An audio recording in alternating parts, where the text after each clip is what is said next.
Pakistan cricket board PCB के chairman Najam Sethi ने बाबर आजम की कप्तानी से मुताल्लिक होने वाली चहमगवियों पर रद्द-ए-अमल दे दिया।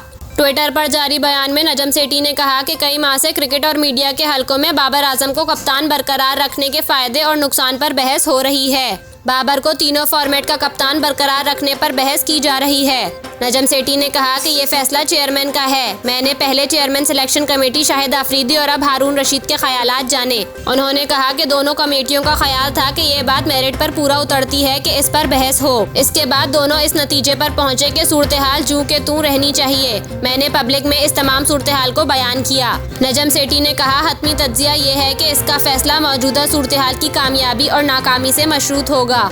उन्होंने ये भी कहा कि आगे बढ़ने के लिए सिलेक्टर्स, डायरेक्टर्स, क्रिकेट ऑपरेशंस और हेड कोच रहनुमाई करेंगे। मुझे तवक्का है कि वो मुझे मशवरा देने के लिए बेहतरीन पोजीशन में होंगे। चेयरमैन पीसीबी ने मजीद कहा कि हमें बाबर को सपोर्ट करना चाहिए और इस मामले को कौमी टीम के मफाद में मुतनाज़ नहीं बनाना चाहिए।